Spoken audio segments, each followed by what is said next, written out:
record button. And we're recording for two reasons.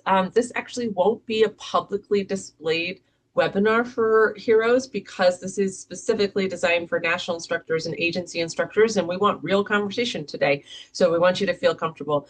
It's being recorded for two reasons. Number one, because we might pull out a couple of clips. So if there's really good clips, 30, 90-second clips of kind of information that we're sharing, and there's nothing confidential in that sense, we might use that in some of our social media feeds. And the other one is that Graham and I are brainstorming about maybe doing some version of a round two of this in 2026. And so that is the other reason. So just want folks to know that we won't be publicly sharing this. We hope this continues to allow people to feel comfortable to join in, turn those cameras on. We'd love to see you and your smiling faces. The other housekeeping rule today is that we would like to hear from folks, so please feel free to use the chat feature as well as, obviously, you know how to use your Zoom features, but at the bottom you've got mute.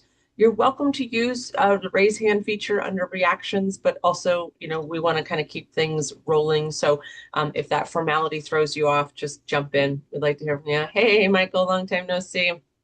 Great to see you. And then as a last housekeeping rule, for those of you who have not had a chance to meet directly in person, I'm Abigail Tucker. I'm one of the co-founders of Heroes, and I am going to be on all session today, even though Graham is the lead show. And so if you have any technical issues or questions, just find me in the chat on a direct message, and I'm happy to help in any way, shape, or form. So with that, folks, I'm going to go ahead. I'm going to keep an eye as we roll people into this session, and I'm going to introduce our guest speaker today. Some of you know who Graham is, but most of you do not. And because I know that we're in a family session, it's because many of you are from CDCR, and CDCR would not allow us to use Graham, who is one of our national instructors, because he's from Scotland. Can you believe it, right? So we weren't allowed to use him for any of our California gigs in person, but there is nothing not that we are totally able to offer a voluntary learning session and open it up. So for those of you from California, you've just never had a chance to interact with one of our best and finest of the national instructors. So Graham Goulden is a retired Scottish or UK police officer, speaker, trainer, and consultant. In the last 8 years of his service, he was a chief inspector with the Scottish Violence Reduction Unit. And during this time, he became a passionate advocate of the bystander approach to reduce harm, successfully implementing an evidence-based programs to support Scottish violence reduction strategy. Now, Graham is a much sought-after speaker, trainer, and consultant working in the UK and beyond. He uses bystander approach to support workplace culture development and works in many different settings, including with local government, law firms, professional, amateur sports, medicine, and education. He is the sole UK-based trainer with the United States Active Bystander and Law Enforcement ABLE program, as well as the Heroes Active Bystandership program, which supports U.S. corrections. He currently serves in the AS1 peer intervention program with UK police forces and fire and rescue. And I would highly recommend, if you are not already after today, check out Graham's LinkedIn. It is a great way to stay very engaged about active bystandership stuff. I'm often learning from Graham about active bystandership thoughts. And that leads me to my final intro about him. He's a self-confessed bystander geek, and you can totally see that in his LinkedIn profile. He uses vast amount of social science, which confirms harm is preventable and silence isn't inevitable. Graham, may I turn it over to you, and thank you so much for joining us today. Thank you, Abigail. And Erin, yeah, I was devastated not to come to California. I think 3 weeks before the guys came over, I was geared up, I was ready to go. And then I got the phone call from Joel, one of the other trainers, and it was that sad face that you had, Graham, we're sorry. I think California has this contract issue with UK. So anyway, I'm here, and it's really good to be with you. And so Abigail gave you some background. I'm a retired police officer. And those last years of my policing career really sort of turned me into this bystander geek, but it also focused me on gender, looking at violence prevention and looking at violence prevention through this lens of gender. I can remember in 2010, I was in Glasgow, which is another city in Scotland, and I was I just met a US friend, big friend now, a guy called Dr. Jackson Katz. Now, if you've not heard of Jackson's work, I would really urge you to look at Jackson's work. Jackson's an educator, a real pioneer of bystander work back in the mid 90s in Northeastern University in Boston. And Jackson asked me a question, right? And it really took me by surprise. And the question was, okay, Graham, you're a senior police leader, but as a man, what are you doing to prevent violence? And I'd never thought about that before. And it really took me back thinking, you know what, I'm not a violent man. But that wasn't enough for Jackson. And I think he just let it lie with me. And then about 3, 4 months afterwards, my eldest daughter, Jennifer, who is now mum, fantastic mother to my granddaughter, Ara, she was in her first year at university. And I got a phone call on the 10th of May, 3:45 in the morning. She was in tears. She was in a bit of a state. Her and, her, and I say this because I think it gives me some reassurance. But thankfully, she was with somebody at the time. But this man had tried to attack them both on the way back to university, and it was my wake up call. It took me right back to that call with Jackson, thinking, yeah, you know what, I need to be doing way more. And that was the start of my journey. And I suppose to the men in this room today, what are you doing to prevent violence, right? And we'll touch on that more as we go through. But I started to take this approach, looking at male violence, but also looking at the presence of men when their friends, when their colleagues, when their teammates are using abusive behavior.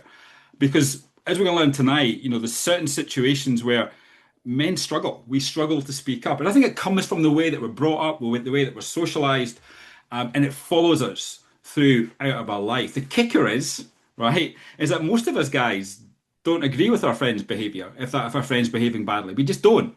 So tonight, this evening, this afternoon, wherever you are in the world, is about looking at that particular issue and just sharing some of my insights and some of the research that I've, picked up over the last few years on this topic to really help me because we all come from a male-dominated culture and men struggle, but also women play their part. They struggle as well within these male cultures as well. So it's really what can we be doing to really help change, and how can we use either the ABLE curriculum or the Heroes curriculum to really make a difference? I'm going to get my slides up just now. It's not the usual, as I say, it's not the death by PowerPoint as we sometimes talk about, but I want to use the slides to really help us, sort of navigate the conversation. The day that Derek Chauvin was convicted, that was a few years ago now, I was doing an input to US campus police. And my title of that presentation was Bad Cops and Bystanders.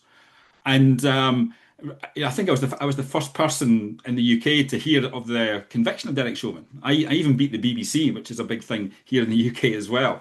But it really got me thinking. I wanted to talk about this because I don't think we talk about this idea of how male-dominant cultures keep men silent. And that's my focus tonight, right? You're all able heroes trainers.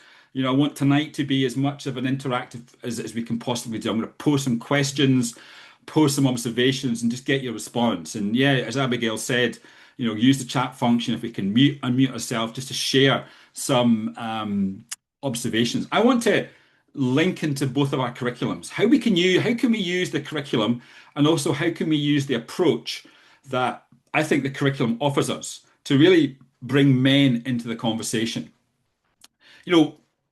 For me, it's not simply about giving men awareness on these issues. It's about creating permission for people to act. I often use the phrase, men don't need tools to intervene.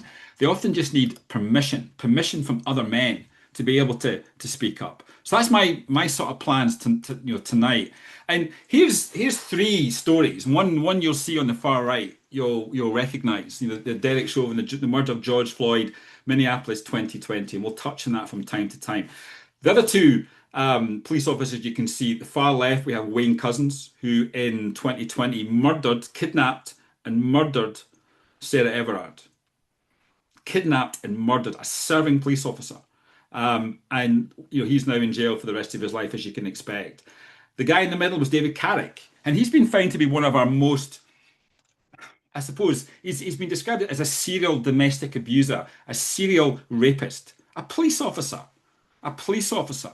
And I think in each of these situations, we have another sad reality And that's, I'm not sure if Derek Chauvin had a nickname, but we know from a lot of research and a lot of stories that he was there was allegations of racism and a whole load of things with Derek Chauvin. But there's the two police officers. Wayne Couzens was known as the rapist, before he did what he did, And David Carrick, his nickname was Bastard Dave. In the chat, what do these two nicknames suggest about these two officers?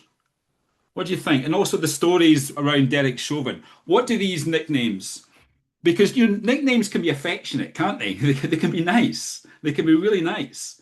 Yeah, Abigail, bystanders were witnessing the harm. Repeat offenders known to others. I think sometimes nicknames are given to people to warn people. Is that a form of intervention?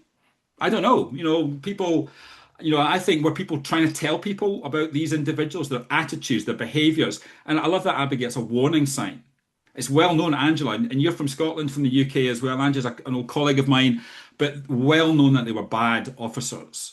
And that's the issue. Colleagues were aware. Colleagues just knew there was something not right, but for a number of reasons, male, female didn't speak up in these situations. I think same for Derek Chauvin as well. And I think, these three stories, and there's many more, since Sarah Everard murder back in 2020, we've had case after case of WhatsApp, misconduct issues, horrible behaviors online. Almost weekly, we have cases here in the UK of police officers being convicted of rape, sexual assault, domestic abuse, and policing. And it's probably similar in the US and corrections as well, but policing here and corrections here as well within the UK. I often suggest that we're playing whack-a-mole. We're just playing a game of whack-a-mole. We're waiting for the big stuff to happen. And I think what ABLE and Heroes offers policing and corrections is the ability to reduce the moles that need to be whacked. It's the ability to reduce the moles that need to be whacked, because these three stories really, I think, bring up a number of questions. What were the interpersonal group dynamics at play amongst, at the time of Derek Chauvin with the three other police officers who we know now are in jail? Tensions not only between the public and the officers, but the officers themselves. And that third point, if colleagues were aware of bad behavior, attitudes, whatever, why didn't they say something? Why didn't they speak up? And that's what I want to talk about tonight. And this is not a criticism of policing. It's not a criticism of corrections, and particularly, it's not a criticism of men, because I'm not here today to point fingers at men, tell you need to do better, to tell you to stop doing certain things, because I know that it's not all men, but just enough, and excuse my language here, just enough to fuck it up for the rest of us, right? Because that is the reality. It's not all men, but there's a small number of men who are behaving in certain ways which stop good people speaking up, but also, I think, define men, in general. So for me, how do norms in these male-dominated cultures like police, corrections, operate to keep men silent, even when they know something is not right? One thing I learned very early on in my bystander journey was that decision factors for intervention differ, when it's a stranger situation.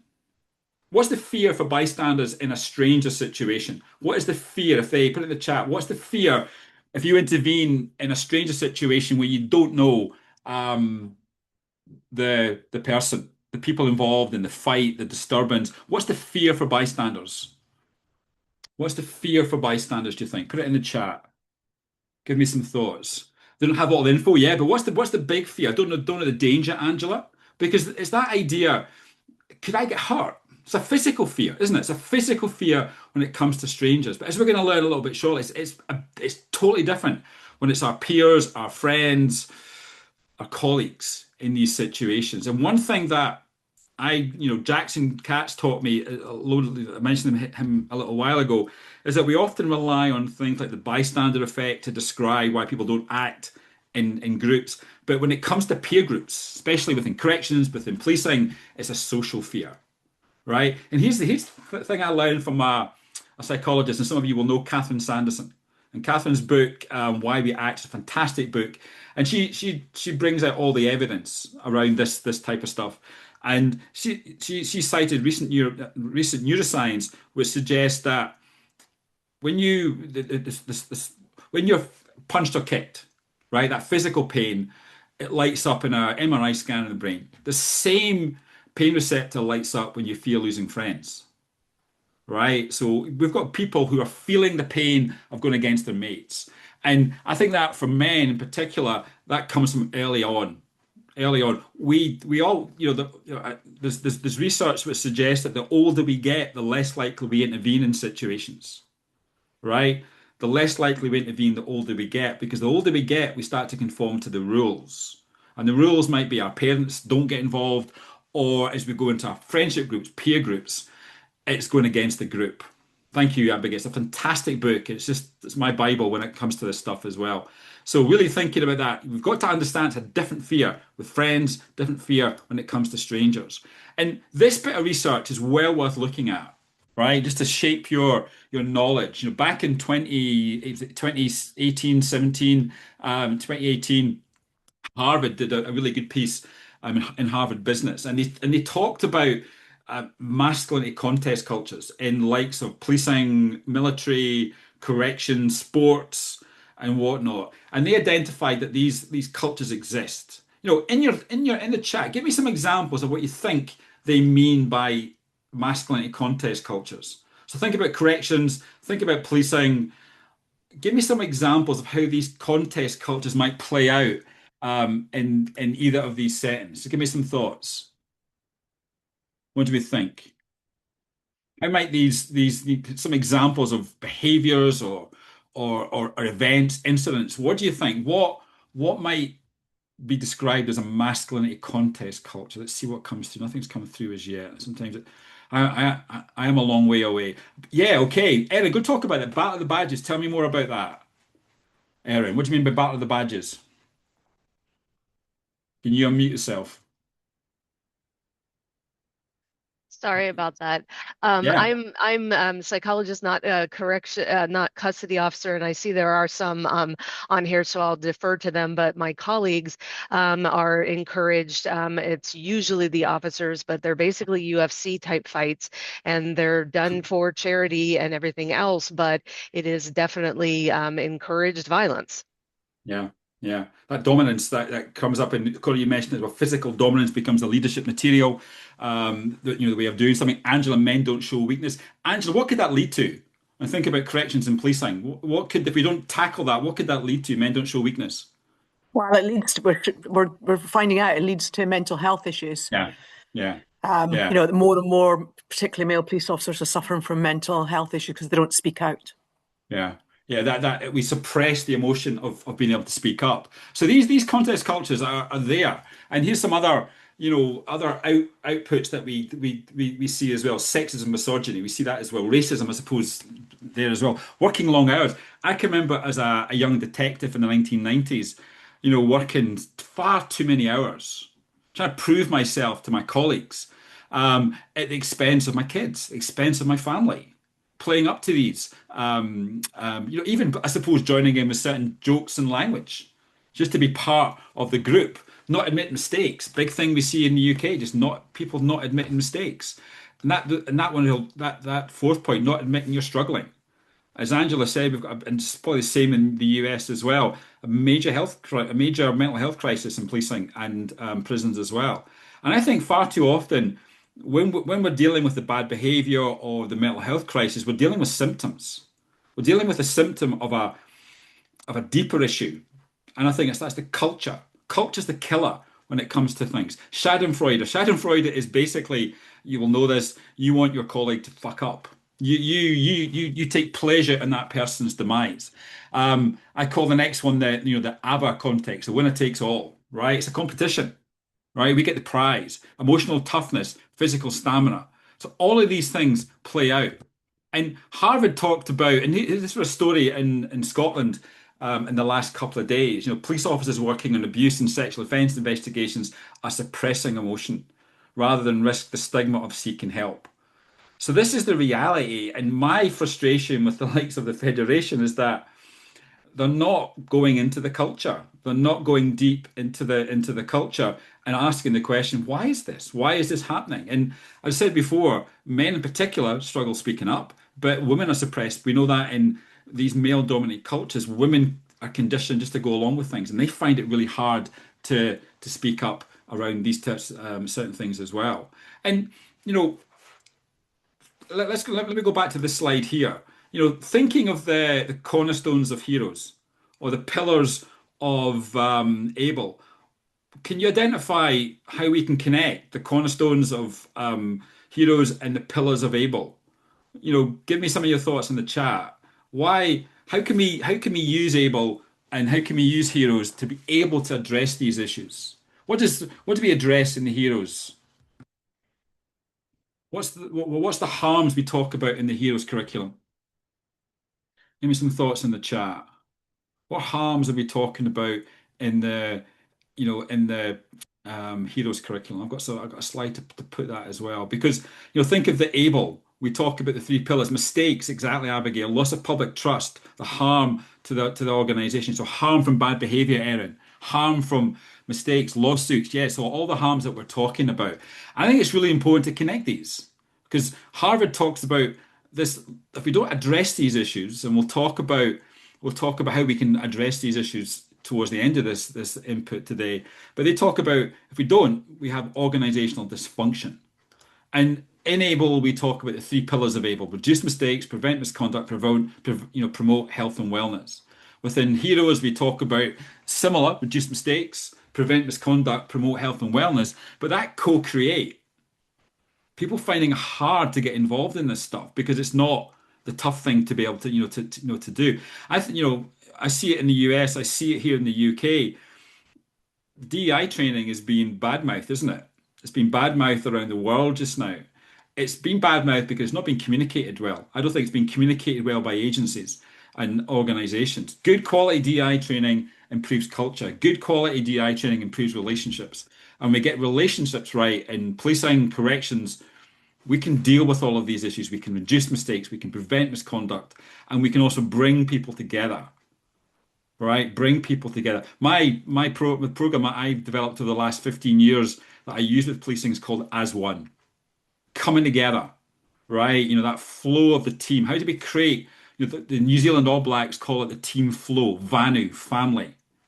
That's this idea, the team that flows together will be the most successful team. And for those of you who know the All Blacks rugby team, they're pretty good at the game as well. So really, there's something in that coming together. And we talk a lot about the policing family, and I suppose it's the same with corrections, because we do so many risky things within both of these professions. And I think other parts of our program, we talk about why is it relevant. We talk about aviation. We talk about operating emergency rooms. We talk about universities focusing on men. These are male, often dominated cultures. We talk about how bystandership can help us counter the risks for policing. We talk about how we train for the physical aspects of the job, but we don't train enough for the emotional stuff. And also, these contest cultures can mean that people struggle on their own. And that bottom left one, that pie chart, which I love, it's one of my favorite slides in either Heroes or in Able.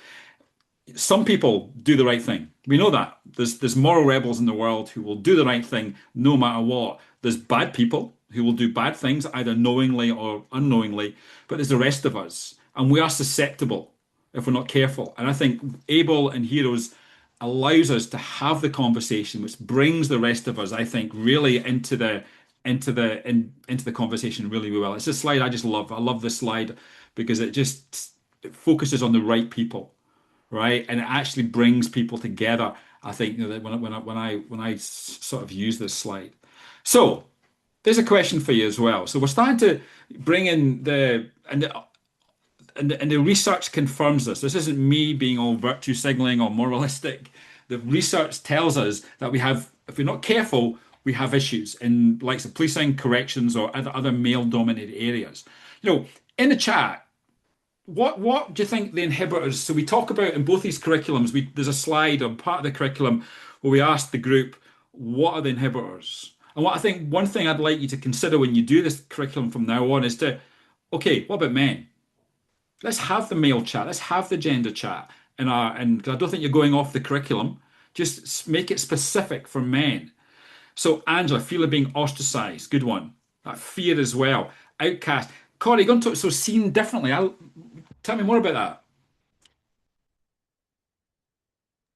Yeah, I tell you, Graham, I take everything back to like evolution and how we're really built and we're trying to overcome these things.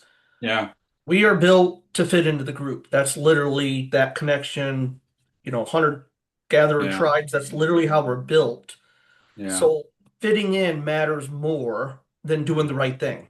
It's yeah, in us, and we have to overcome that. So when you're the one who calls people out, yeah. you're cast aside, which creates that fear response that you're going to be on your own and die. It's literally in our DNA. Yeah. Active bystanders don't conform.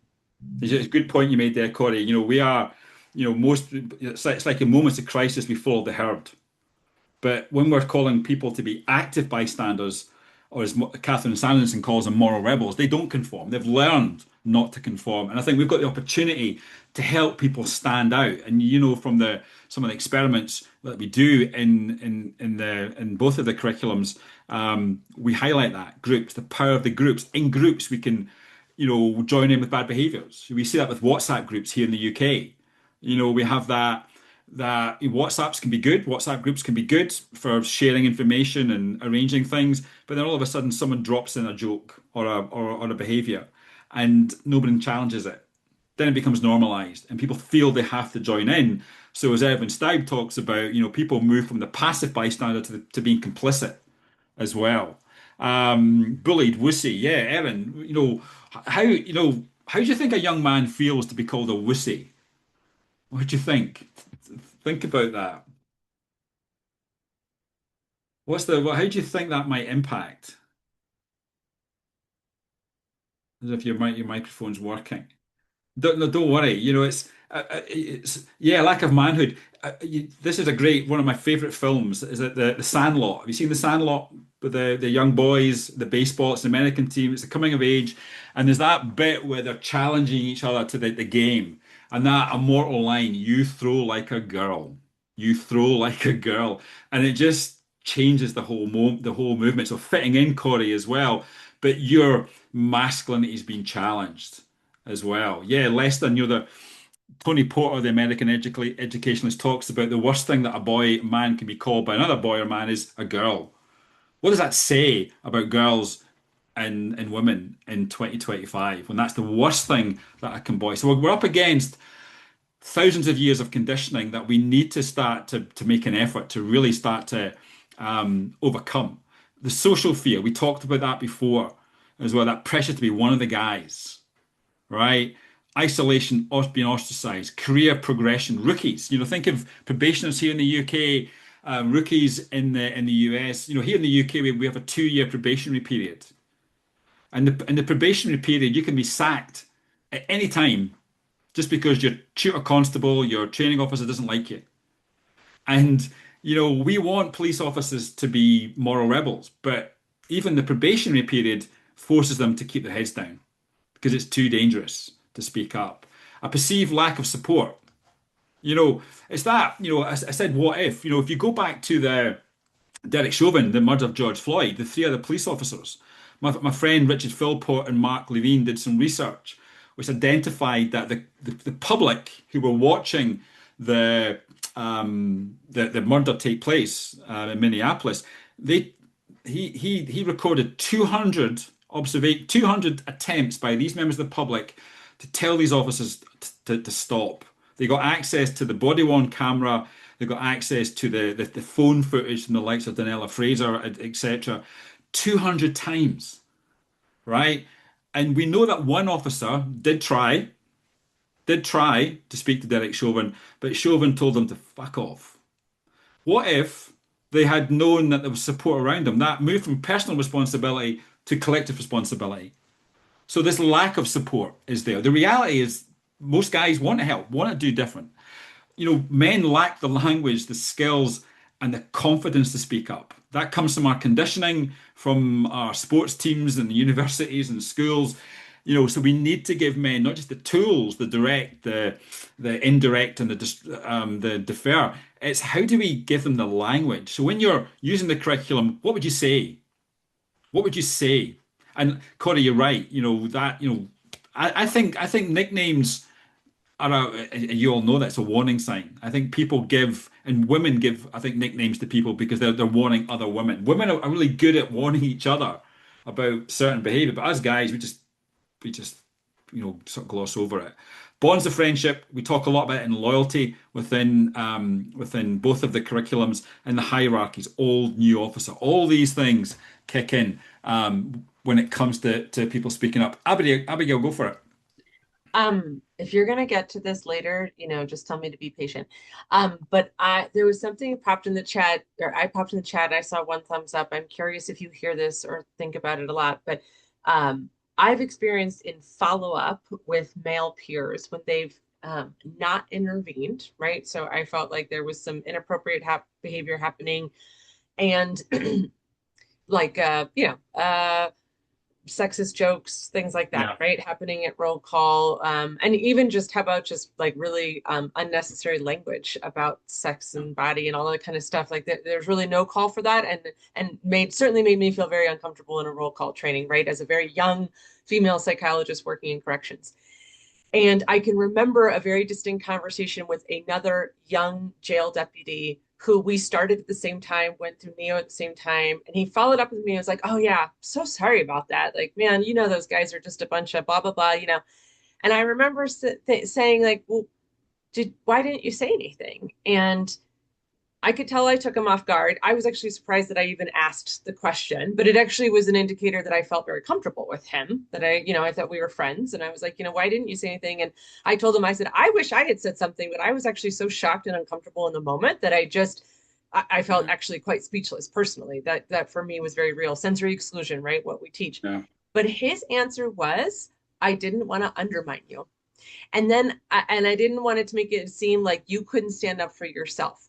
And interestingly, I felt like I saw that and experienced that a lot throughout my years of working in corrections, where I can even then think about a deputy who just really should never be assigned to the mental health pod because it wasn't just me. He really just didn't like working in the mental health pods, didn't like any of the mental health providers, like someone reassigned him somewhere else, but nonetheless. And he was just terrible to work with, right? And all these male deputies knew this and would like, and they, well, we don't want to undermine you. Oh my gosh. Yeah. And part of that I understand because I think a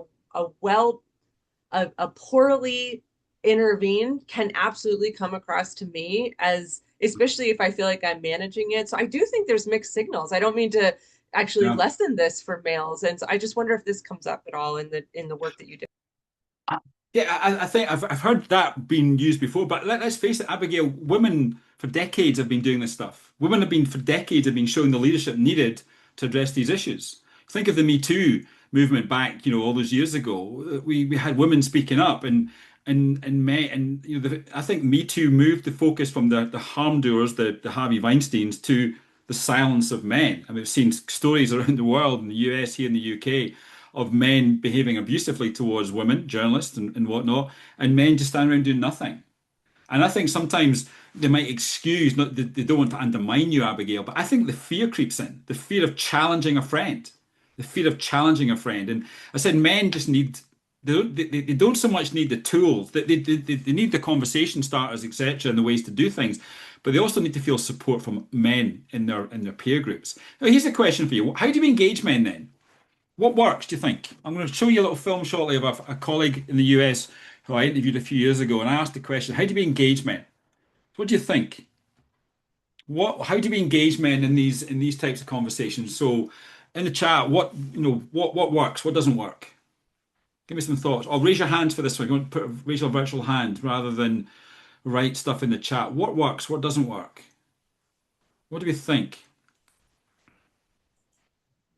And Gina, yeah, you're right. Yeah, go for it. I think as a woman, you have to act like a man in our industry, and that is just the period. And I think it's just learned behavior. It's unfortunate. And then there's always the fact that men in our industry feel superior. It is slowly changing because a lot of the women are in the leadership roles now that are above, but it took a long, hard walk to get there. And I can't think I can speak for me. I think Kathleen is on here. There's a few of us that, like you have to act like a man if you Yeah. want these And jobs, that, unfortunately. and that and that's the reality. These masculine contest cultures don't just impact men; they impact on women as well. Yeah, I suppose Erin showing the celebrities, public figures doing the right thing, like helping.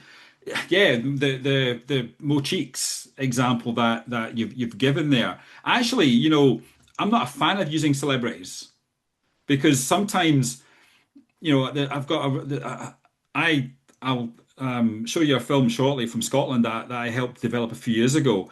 There's the power of pie. When you're doing campaigning, the power of pie, positive, inclusive, empowering. Positive story, inclusive. Can I see myself in that story? And empowering as well. And here's my colleague Alan Berkowitz, who's a social norms pioneer in the US. And a few years ago, I asked him the question. I think what doesn't work when it comes to engaging men in dealing with some issues of sexism, misogyny, and violence. That's what he Before said. we start to look at what works to bring men into the conversation, what doesn't work, do you think? In your view, what are we getting wrong when it comes to Well, this talking is to men? also, it's not what I think, it's not Alan's point of view. It's what the research shows. Yeah. The research shows that scaring people doesn't work. If you do this, you go to jail. If you do this, then when Graham was a cop, he's going to bust you. If you smoke cigarettes, your lungs are going to turn black. You go to all these different countries and you have these scary pictures on the cigarettes about what's going to happen to you. People still smoke. So scaring people, making people feel you're a bad guy. Real men don't do this. I'm not a real man. Now I feel bad. Scaring people doesn't work. Making them feel ashamed doesn't work. Telling them do the right thing doesn't work. Giving them information. If you do, X% of people are harmed by this and this and this. Those techniques don't work, and they're very common. It's like our first reaction is to show a scary picture of a battered woman if we want to address domestic violence.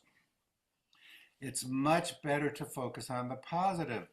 Most men don't like hearing their friends brag about their sexual exploits. Yeah. Most boys want to make sure they have consent before they have a sexual interaction. We've really learned in the prevention field, we call it the science of prevention. It's not Alan's point of view, that focusing on the positive empowers people to do positive things and inhibits people from doing negative things. Now, sometimes we need punishment.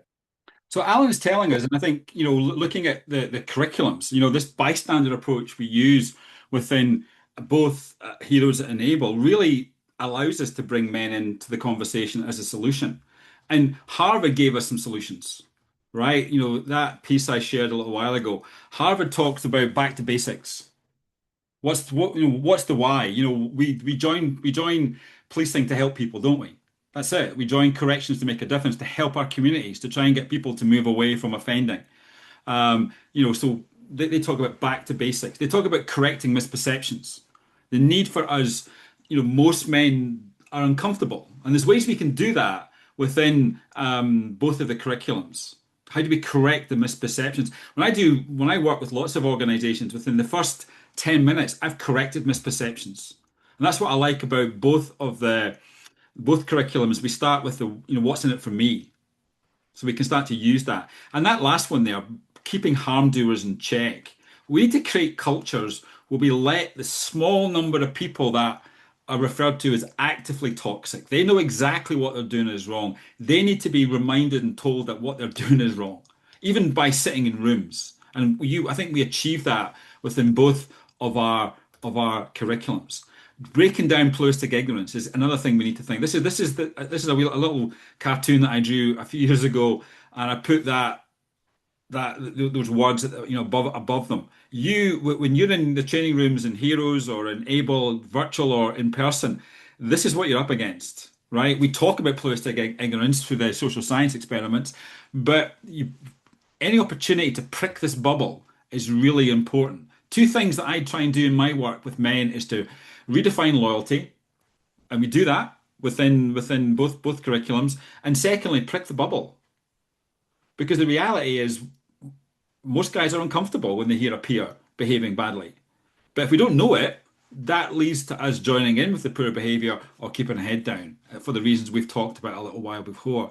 And some individual things I think we can all start to do as anybody, but in particular for men, when you start to work with other men on these issues, is talk about stuff that you're passionate about. So if you're passionate about, like I talk about a lot about well-being. I lost my dad to suicide back in 2008. I never talked about well-being and mental health, but you've got to try and shut me up now, right? I need to talk about it because I need to make it okay for men, friends, family to talk about issues as well. If you feel strongly about dealing with sexism or misogyny, talk about it, right? And talk because there's people around you who will probably want to join in with the conversation, right? Able and Heroes are leadership trainings. We call them bystandership trainings, but in many ways they're just leadership. Why? Because good leaders show compassion and empathy, right? So for you to reach out to a victim, you're showing compassion, empathy. For you to speak to a colleague who's behaving badly, you're showing moral courage, another trait of being a good leader. But also role modeling is a trait. What you give, you get back, and more. I learned that phrase from the Chicago Cubs coach, Joe Madden, a few years ago. I worked with Madden and the team on their year they won the World Series. What you give, you get back and more. I just love that idea. Embracing learning in these areas. And thanks for coming along tonight, right? And we'll probably do some similar ones in the future. So there's some thank you, Corey. Yeah, it's a great opportunity to work with the Cubs. All right, fantastic opportunity. But they get it. That relational focus. And I think relationships are the currency of change, and we're building relationships within policing and corrections as well. And so we can use the curriculum, right? So the content is there, but we can use the curriculum as well. We can start to bring in, when we're talking about the Milgram experiment, we talk about the presence of hierarchical figures, authority figures that might stop intervening. Talk about men as well. How could the presence of other men stop men from speaking up? So have that courage to ask that conversation. Erwin Staub talks about asking for help. That bubble I showed you. How do we help people step outside that bubble? Maybe use the PACT model, the probe. Hey, did you see what happened? How do you feel about that? How can we use the content? And there's some other basic things we can start to do with the curriculum. A question I love asking at the start of my trainings is, why are you here? Tell me why you've come along today. And you'll get the people who are being told to be here. But then start to break down why you're here and that's the back to basics. We join corrections, we join policing to make a difference. Follow the curriculum. We talk a lot about that within both the curriculums. No shortcuts. Karen's, the way that Karen Rice has designed the program is fantastic. That why, what's in it for us? Help people see the benefits. Use discussion. The power of discussion breaks that bubble, doesn't it? The discussion breaks down the pluralistic ignorance. Another comment I love to make in my trainings is raise your hands if you think. Right? Because when you do that, you start to get the group dynamic. The norms in the group are healthy. And by doing that, you create the conditions where these harm doers are kept in check. And that second last point, what have you learned from each other? Right? I don't think what we provide in the curriculums is rocket science. I think it's common sense. A lot of it's common sense. And I'm not taking it away from Abigail or Karen or the design of the training. But that question, what have you learned from each other, is another opportunity for you to break down that bubble. Because in the main, we think the same, don't we? We have more in common than which divides us. There's more good in policing and corrections than bad. So how do we build that team? How do we really, because policing and corrections, we talk about families a lot as well. But we need to, I think we're quite dysfunctional as families sometimes. We're quite a big dysfunctional family. But often that is driven by misperception. So any way to correct misperceptions, and Harvard talks about that as well. So how do we bring the norms, right? That's it. Alan Berkowitz talks about the social norms. Most men ask for consent. Most men are uncomfortable. When I'm in American universities, I often see posters that say, in the last month, 10% of people have drunk alcohol or have taken drugs. So that's communicating the healthy viewpoints of the vast majority. And just sort of bring us to an end, and we can get some questions towards the end here. This was a film that I helped Police Scotland develop a few years ago. And the sort of remit I was given was, how do we bring men into the conversation? How do we get men to talk more openly about these issues? There's this big idea that men don't want to talk about this stuff. They do. We do. We're uncomfortable. So we need to really help. And this was called That Guy, Don't Be That Guy. I've put some subtitles in because some of the Scots are quite strong in their accent. But you'll get the gist of it. Four ordinary guys in a pub speaking about how they feel. And this is what it was seen as very successful around the world, actually. Here we go. Like, genuinely, I do have a few pals that are a bit problematic. It is that thing of, it's going on and we're just standing by letting it go on. Whether it's hassling girls in the pub or inappropriate comments. We've all got that one mate that goes too far. There are those jokes that just make me feel a little bit uncomfortable in the changing room. Yeah, there are guys that are blatantly following women around in the gym, staring too long. If we do nothing, we're part of that issue, we're part of the problem. And the only way I can see that changing is if we talk about it. No, you see it all the time. If somebody steps out of line on the pitch, you'll be quick to say something. So why don't we step in when it's a situation or a scenario like this? Yeah, why can't we take that into issues that really matter in life? You don't have to be the guy that calls them out in front of all your mates. Because we know that shaming doesn't work. Trying to sort of dig people out in front of people doesn't work. Just take them aside and have a quiet word. But I have been pulled up on behaviour plenty of times, not necessarily around women, but around my behaviour on nights out. So I know the feeling. It's quite mortifying. Like, I do get ashamed of it, and you do want to kick against that. I mean, it might hit your ego initially, but take it on the chin. I mean, when you do step in, you're not trying to be a dick. You're doing it to look out for him. Obviously, you're looking out for everybody else in that situation, but I'm looking out for you. They're going to be more willing to receive that advice. When you've done that, you can go home, look at yourself in the mirror and actually go, you know what, this isn't right. We're all mates at the end of the day. You know, we're all looking out for each other. So don't be that guy who stands by and does nothing. Don't be the guy that laughs along. Don't be that guy that sees your mate doing something that he shouldn't be. Have a word in his ear. Be a mate. And you'll see that film. We talk about this in both curriculums. Friends don't let friends drive drunk. You know, I remember back in the 2011-12 using a phrase, "Don't be a bystander, be a friend." And I wasn't aware of this campaign until I started working with the ABLE curriculum. But obviously, I was seeing some things right back then because it's a great way of engaging people. Friends don't let friends lose their jobs. Friends don't let friends struggle with their well-being. So any opportunity to use things like this. Thank you. We actually did a US version. Futures Without Violence did a version, don't be that dude or whatever. I don't know what it's called. It's something like that in the US as well. So what we need to do, Irvin Staub, as you know, is really his work underpins a lot of the stuff that we do in both of these curriculums. And I asked Irvin a few years ago, what is the biggest motivator for bystanders? And he said to me, it's a sense of responsibility. And I think when we're working in our corrections roles and our police roles, wherever we're doing that as well, how do we instill that responsibility? And we want men, when Abigail's in that situation, we want men to speak up because it sends out a powerful message. Why should women do this on their own? We equip through our toolkits. We give men the tools, the ability to have these conversations. We don't have to shame people, as you saw in that film there. How do we have that calling in moment with our friends? So when you're doing the toolkits, like, what would you say? Any opportunity to say things like, what would you say to your friend? How would you have the conversation that would lead to a better outcome? And just to go back to the start, we talked about, these are the members of the public in the George Floyd case, right? They tried their damnedest to do something, right? Every single person in this image here was an active bystander. Even the guy at the back with his arms folded. Why? Because he could have walked away. They tried their damnedest to stop what was going on. The reality is, none of the cops did, right? Well, we know one did try a little bit, but we also know that they didn't stop what was going on.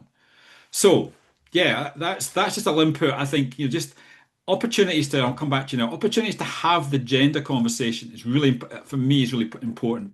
when it comes to both of the curriculums. So thank you. Abigail, back to you if you want any questions. I would love to have any questions from our group first. I always have a ton of questions. You and I could chat forever, but folks, please feel free to use the chat feature or just raise your hand, come off mute. We would absolutely love to hear any questions you have for Graham. I know I was certainly taking some notes. I liked some of the action items that I heard are just to call it out, right? That this is another reality that's happening. In child psychology terms, name it to tame it, right? So how do we just name that thing? I think you're modeling here today. How do we have conversations where people can be genuine and real and then give them the language? Corey, what are your thoughts or questions? Yeah, what I think about some is I agree that the shaming doesn't work and all that, and that pulling someone aside is beneficial. But I also think there's times it's more beneficial to see everybody see it. And one thing I thought of is sometimes I think, and I think maybe this is men in particular from my own experience, it's hard to be that guy sometimes in a group to be the one to speak up. And I think even the latest, being that we're sometimes uncommunicative grunts, it can almost be a, come on, man, with a disapproving look is all it takes after somebody says something. Because if you really kind of get into it, it looks like grandstanding and like so sometimes I think in that group, that kind of quick comment, like, come on, man, we don't need to be doing that. Yeah. Shows everybody. Yeah, I like Michael. Is that really, because that just sort of reminds the group, it can activate the other people in the group. That power of one, action breeds action. But Corey, I think your point is so valid, and some of us are comfortable in doing that. I would do that. I'm quite sure you would do that. But we need to equip the men who wouldn't do that, and that calling in is another way of giving, just giving people options to try certain things out. Certain behaviors, if it's against the code of conduct, code of ethics, then you need to call it out. You need to deal with it.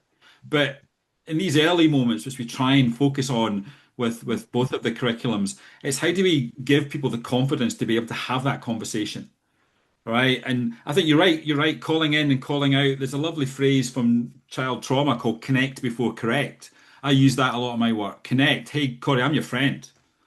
It's a great way to start the conversation. But did you realize? It's just that it's about giving men the ability to have the conversation. But see, without the permission from other men will struggle to speak up. That's my observations. And Angela, yeah, sort of reminding people, I don't want you to lose your job, right? It's just a good way just to do that, yeah. And you're right, Michael, just activating the group is a good point as well, to activate people in the group. I could see, I put a link into the chat. If folks can't access that or would like it, let me know. Even just showing the video that Graham helped co-produce around Don't Be That Guy. I'm thinking, Michael, that could be a way to one way that we break through pluralistic ignorance is that we have people say, actually, I'm not okay with it.